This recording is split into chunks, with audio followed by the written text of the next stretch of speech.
It was just 7 Sundays ago that we had Luke chapter 9, verse 54 as part of our gospel reading. You all remember it, right? Yeah.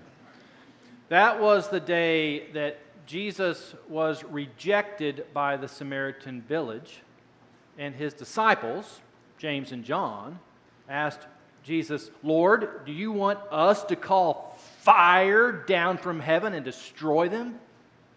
But Jesus just turned and rebuked them. Jesus was not having any of that. Fire raining down, intentionally creating pain and suffering as a means of punishment. No, not Jesus. He said to shake the dust off and move along. We don't know what rebuking James and John actually entailed, but reading through that part of the Scriptures, Jesus seemed pretty chill, even when things didn't go his way. I'd like this side of Jesus. They probably sang Kumbaya as they walked to the next village. But something happened between chapter 9 and today's reading from chapter 12. If I was to venture a guess, I would say that hypocrisy has something to do with it. Chapter 12 begins with a warning about hypocrisy, and then it comes up again in today's verses. So it is safe to say that Jesus is not a fan of people being hypocrites, even to the point of the Prince of Peace being pretty stressed out. He even says so himself. Today's gospel makes me want to give Jesus a big hug and remind him to shake off the dust. Shake it off. Shake it off.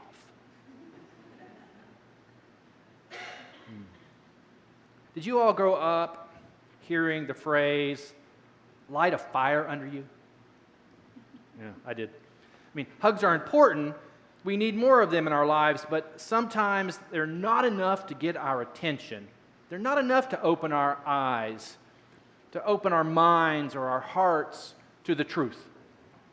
Sometimes Jesus needs to light a fire under us, to wake us up so we will see and experience what is going on right in front of us. This was certainly true in what we heard today when Jesus said to the crowds, "When you see a cloud rising in the west, you immediately say it is going to rain," and so it happens. And when you see the south wind blowing, you say there will be scorching heat, and it happens. You hypocrites! You know how to interpret the appearance of earth and sky, but why do you not know how to interpret the present time?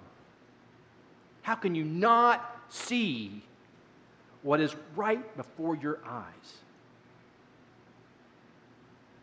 Jesus is lighting a fire under them. Why can't they see who Jesus really is? Why can't they understand what Jesus is teaching them? Why can't they turn away from the things that are causing separation in their lives? Why can't things match up? Why can't the righteous words and prayers they offer to God match the actions they have towards God? That is, towards their neighbors, those who were created in God's image. Hypocrites. Because if things had have matched up, if the words and the prayers they offered to God matched the actions they had towards those who were created in God's image, they would have been in the type of relationship that they would have seen who Jesus really was. And Jesus would not have had to suffer and die the way he did. The ultimate fire lit underneath us. If I would have, let's say yesterday, surveyed all of you with the question, why did God become incarnate? In other words, why was Jesus born into the human family and walk among us? None of you, including myself, would have answered with Jesus' words today. when he said, "I came to bring fire to the earth. And how I wish it were already kindled. I have a baptism with which to be baptized, and what stress I am under until it is completed. Do you think that I have come to bring peace to the earth? No, I tell you, but rather division. From now on, 5 in one household will be divided, 3 against 2, and 2 against 3. They will be divided.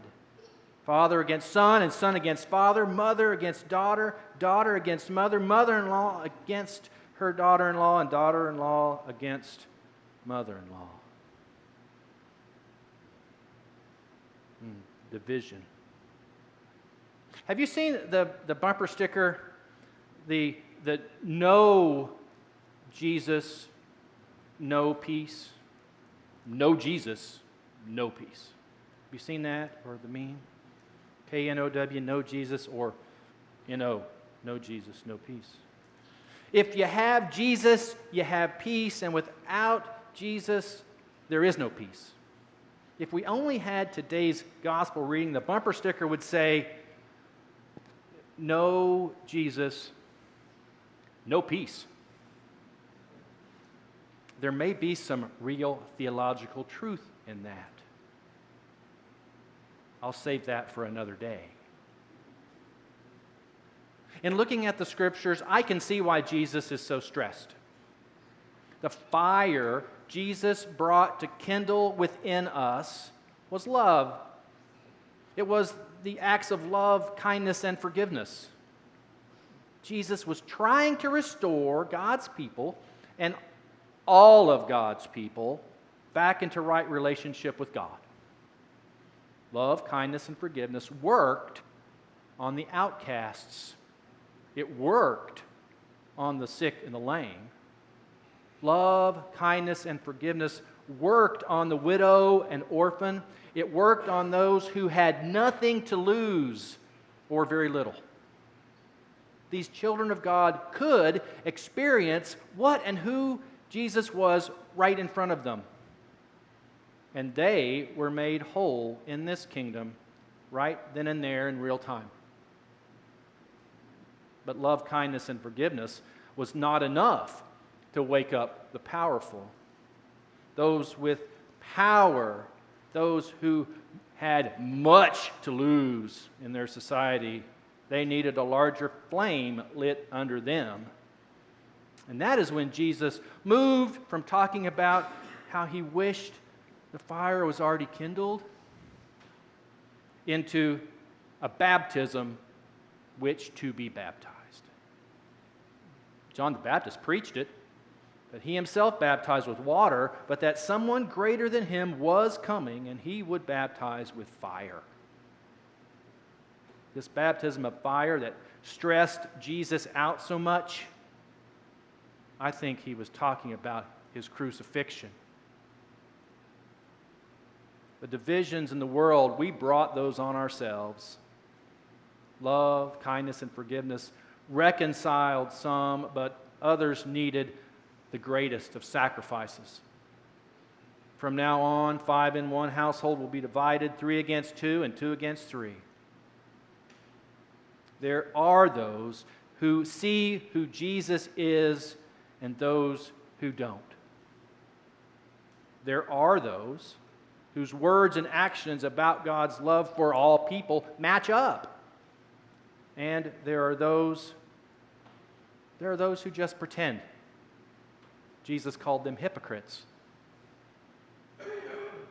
I love Kumbaya Jesus, and I subscribe to his love and teaching, but everyone, me included, need a little fire lit under us at times to get us back on track, to wake us up so we can realize when we are pretending, to help us live tomorrow better than today as a people of the resurrection. Amen.